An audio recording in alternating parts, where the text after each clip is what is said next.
რუბრიკის დრო დგება, სადაც ტრადიციულად საინტერესო თემები გელით.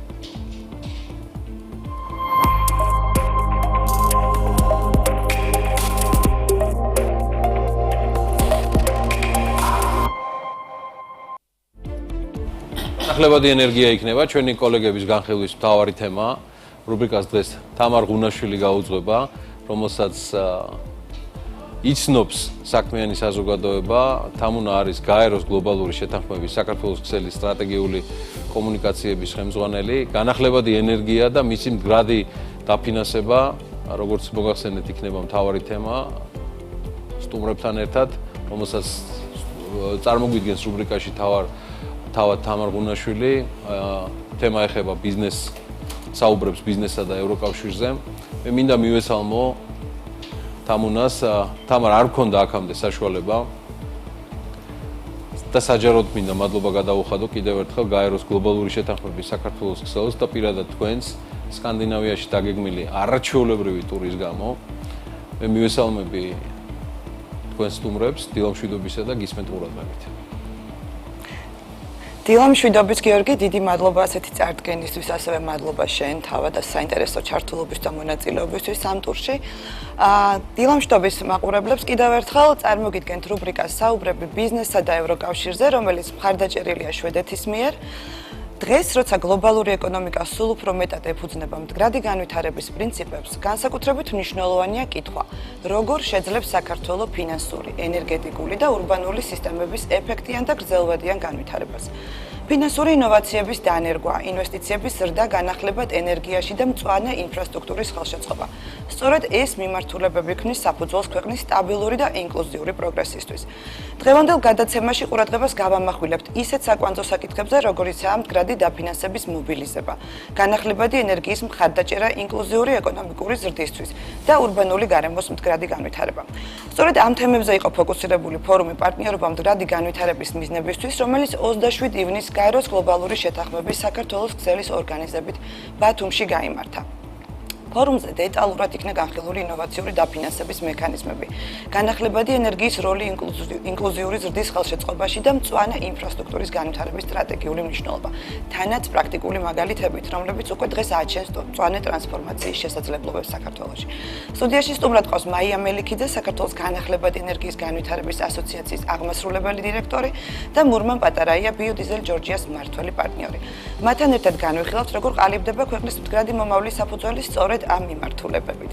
მადლობა სტუმრებს მომბრძანებისთვის კიდევ ერთხელ. დიდი მადლობა ასევე ჩვენ სამივე ერთად მონაწილეობდით აი ამ ძალიან საინტერესო ფორუმში, სადაც აღნიშნულ საკითხებზე ვისაუბრეთ. მაია, პირველი შეკითხვით თქვენთან გადმოვალ. თქვენ იყავით ამ ფორუმის ერთ-ერთი ძალიან მნიშვნელოვანი პანელური დისკუსიის მოდერატორი, რომელიც ეხებოდა განახლებადი ენერგიის დაფინანსებას ინკლუზიური ზრდისთვის და მაინტერესებს თქვენი შეფასება, როგორია ინტერესი როგორც კერძო, ასევე საერთაშორისო ინვესტორების მხრიდან ამ მიმართულებებით და რა გამოწვევები შეიძლება აფერხებდეს აი ამ ინტერესის რეალურ პროექტებად ქცევას.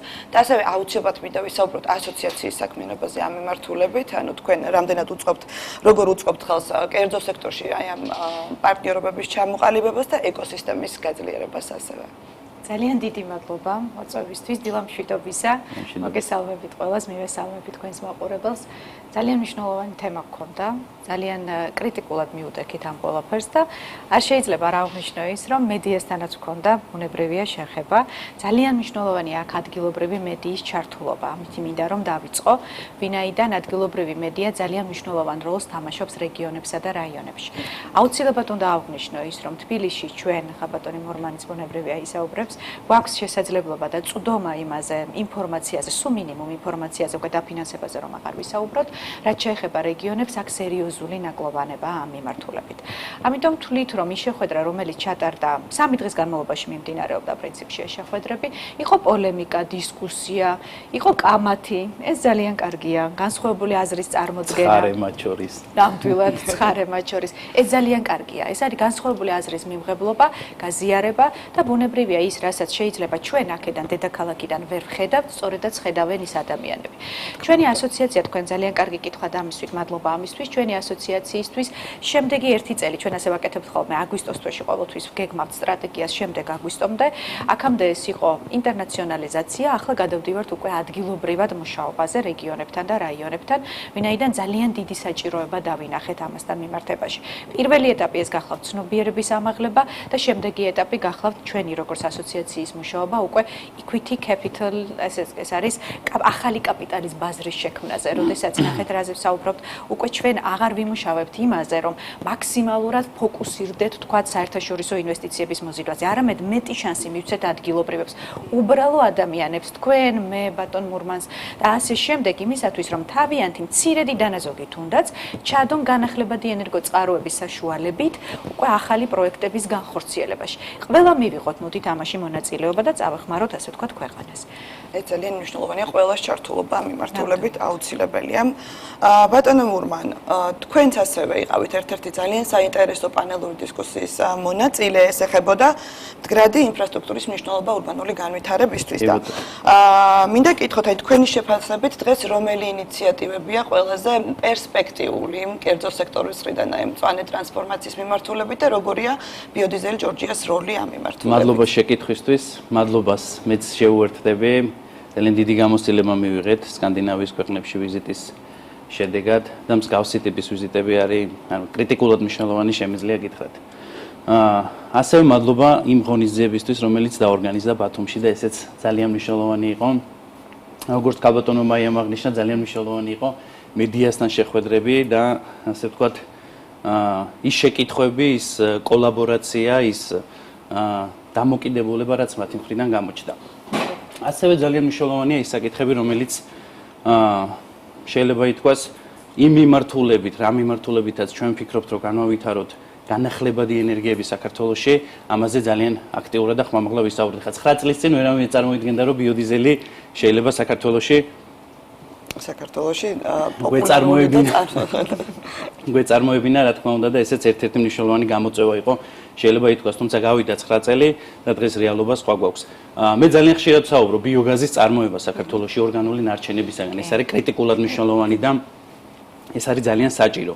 ნაკელ ფონდის მართვა, ეს არის ძალიან მნიშვნელოვანი და ეს არის ძალიან კრიტიკული, რომელიც აუცილებლად ჭირდება ჩვენ ქვეყანას და მოგეხსენებათ ახლა ბოლო პერიპეტიები ამ ნაწილში როგორი იყო და ასე ვთქვათ ის სკანდალები, რომელიც არ გვაკლია ხოლმე.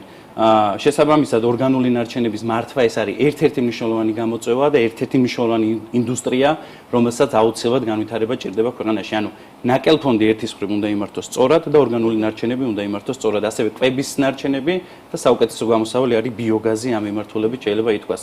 სატყეო მეურნეობის ნარჩენები ძალიან ხშირად ვსაუბრობ ამ მიმართულებაზე და ბიოეთანოლის წარმოება, ძირითადად ბიოინდუსტრიაზე გამომახვილებ ყურადღებას გამომდინარე იქიდან, რომ ასე ვთქვათ, ჩვენი ძლიერი მხარეა და ამ მიმართულებით საკმაოდ დიდი ცოდნა და გამოცდილება დაგროვილი პრაქტიკები გაგვაჩნია ამ მიმართულებით. შესაბამისად, ასე ვთქვათ, ხაზგასმებს ამ კუთხით გავაკეთებ და ერთ-ერთი მნიშვნელოვანი ინდუსტრია, სადაც შეიძლება ასე ვთქვათ განვითარდეს, ეს არის სწორედ ასევე ბიოეთანოლის წარმოება. და რა თქმა უნდა მუნიციპალური ნარჩენები, რომელიც ასევე მნიშვნელოვანი გამოწვევაა, შეიძლება ითქვას, ჯერ ასე ვთქვათ, არ დაძლეული გამოწვევაა და მისგან ხშირად ვსაუბრობთ, რომ შეიძლება ისეთი პროდუქტების წარმოება, როგორც არის მაგალითად ბიოგაზი და ბიოგაზის წარმოებას საქართველოში საკმაოდ დიდი განვითარების რესურსი გააჩნია. რამდენიმე კვირის წინ ვიმყოფებოდით გერმანიაში და ეს იყო სოფლის მეურნეობის ნარჩენების, ასე ვთქვათ, მართვის პრაქტიკების გაზიარება, თუ როგორია გერმანული პრაქტიკები ამ მიმართულებით. ამ პროექტში ბიოდიზელი ჯორჯია პარტნიორი არის ფერმერთა ასოციაციასთან ერთად, რომელიც გერმანიის, ასე ვთქვათ, განათლების სამინისტროს მიერ არის დაფინანსებული და ჩვენ ვნახეთ ადგილზე თუ როგორ იმართება სოფლის მეურნეობის ნარჩენები, როგორ იმართება ნაკელ ფონდი. ადგილზე ვეწვიეთ მცირე ფერმერიდან დაწყებული, მსხვილი ფერმერით დასრულებული და აბსოლუტურად ყველას მინიმუმ ერთი ბიოდაიჯესტერი მაინც გააჩნია ქვეყანაში. თქვენ წარმოიდგინეთ, რაც თავის, ასე ვთქვათ, საწარმოო ადგილას და მისი ფერმერული მეურნეობის ნარჩენები არჩება ისე რომ არ მოხდეს მისი სწორად გადამუშავება და ბიოგაზი არის ერთ-ერთი გამოსავალი საუკეთესო ამ მიმართულებით მისი წარმოება. სადაც წარმოიდგინეთ 8000 დაიჯესტერია გერმანიაში, ჯერ ვერ მოვახერხეთ საქართველოში, ერთი დაიჯესტერიც კი შეგვექმნა და მუშაობთ კონსორციუმის კუთხით ამ მიმართულებით, რომ რაღაცა ბიზნესის სახელმწიფოს და საერთაშორისო ფინანსური ინსტიტუტის მხარდაჭერით რაღაცა კონსორციუმი შეიქმნას და შესაბამისად ესე მოხდეს ამ ბიზნესის განვითარება, იმიტომ როგორც ცალკეული ბიზნესის მხრიდან მისი განვითარება, როგორც 70-35 წლის განმავლობაში ვერ მოხერხდა, პრაქტიკულად ვერ მოხერხდა. მე ვფიქრობ, რომ ეს სამი ძირითადი მიმართულება, როგორც აღნიშნე, ეს არის სოფლის მეურნეობის ნარჩენები, ეს არის სატყეო მეურნეობის ნარჩენები და ეს არის მუნიციპალური ნარჩენები, შეიძლება ითქვას, არის საუკეთესო, ასე ვთქვათ, მიმართულებები, რომელსაც სჭირდება დროული ჩარევა და რეაგირება ამ კუთხით. აი ვისაუბრეთ უკვე პერსპექტივებზე და შესაძლებლობებზე, აუცილებლად მინდა კითხოთ ასევე გამოწვევებზეც, აი რა ტექნიკურ და ოპერაციულ გამოწვევებს აწყდებით თქვენ პირადად თქვენ საქმიანობაში, განსაკუთრებით აი ურბანულ გარემოში, აი ესე რომ ვთქვათ და ასევე საინტერესო არის როგორი დაკვირვება აი მომხმარებლების მხრიდან რამდენად არის მზაობა ასეთი ტიპის ალტერნატივების მიღების მომენტ აი იცით ტექნიკური თვალსაზრისით, რა თქმა უნდა გამოწვევები ზოგადად წარმოება ეს თავიდან ბოლომდე გამოწვევა შეიძლება ითქვას, თორსა რაღაცას რა თქმა უნდა ხა შეურაცხყოფას არც ერთ ბიზნესს არ ვაყენებ, თუნდაც ყველა ბიზნესი რთულია, დაწყებული იყიდე-გაყიდეთი და დასრულებული წარმოება. ნუ წარმოება განსაკუთრებით, ასე თქვა, შეიძლება ითქვას პაკიზე ისეთ ქვეყანაში, როგორც საქართველოს, სადაც წარმოებაზე არის ძალიან ბევრი მიმართულება, ასე თქვა, მიმულია, შეიძლება ითქვას წარმოების განვითარებასთან. შესაბამისად, აქ განსხვავებული მიდგომა გვჭირდება ამ კუთხით და გამოწვევები ბევრია. თუმცა ერთ-ერთ მნიშვნელოვან გამოწვევად ჩვენი გადმოსახედიდან ამ ნაწილში არ ვიტყოდი, რომ ეს რაღაცა ტექნიკური ხასიათის გამოწვევა უფრო ტოპ სიმაღლეზე დგას, ვიდრე შეიძლება მაგალითად ეს იყოს მაგალითად ნედლეულზე ხელმისაწვდომობის თემა. იმიტომ რომ ეს ძალიან მნიშვნელოვანია, განსაკუთრებით პატარა ქვეყნებში და როდესაც წარმოებელი ხარ, აქ არ არის საუბარი მარტო ბიოდიზელი ჯორჯიაზე, აქ სექტორზე ვსაუბრობ, როცა წარმოებელი ხარ, წარმოებელს ნედლეულზე ყოველთვის უნდა გქონდეს ხელმისაწვდომობა და ის უნდა იყოს უპირატეს მდგომარეობაში. რატომ? იმიტომ რომ მას ინვესტიციაა განხორციელებული პირველ რიგში, ის მეტად მაგენერირებელია, ასე ვთქვათ, ფინანსური კონტრიბუციების და შენატანების, მათ შორის ბიუჯეტში, მეტი დამსაქმებელია შეიძლება ითქვას ვიდრე სხვა ამ შემთხვევაში ამ ნაწილში სხვა ბიზნესი შეიძლება ითქვას აქედან გამომდინარე რა თქმა უნდა მას უნდა მიეცეს ერთის მხრივ წახალისება და მეორეს მხრივ ის ხარდაჭერის მექანიზმები რომელიც აუცილებელია მან და ხშირად ვსაუბრობ იმ მიდგომაზე რასაც ევროპული მიდგომა ქვია ეს არის და ამ მიდგომის ჰარმონიზებაზე ძალიან აქტიურად მუშაობ შესაბამის სახელმწიფო სტრუქტურებთან ეს არის ბლენდირებული სახით ბიოსაწვავის გამოყენება მუნიციპალურ ავტოპარკში ერთის მხრივ და მეორეს მხრივ რა თქმა უნდა ბიზნესში და საცალო რეალიზაციაში ამ ნაწილში ესეც ძალიან მნიშვნელოვანი პროცესია როგორც ენერგოდამოუკიდებლობისკენ ერთ-ერთი ნაბიჯის გადადგმის კუთხით ერთ-ერთი მნიშვნელოვანი ნაბიჯის გადადგმის კუთხით და მეორეს მხრივ ეკოლოგიური მდგომარეობის გაუმჯობესების მიზნით. როცა რაღაცა იწარმოება საქართველოში, რატო არ უნდა იყიდებოდეს ის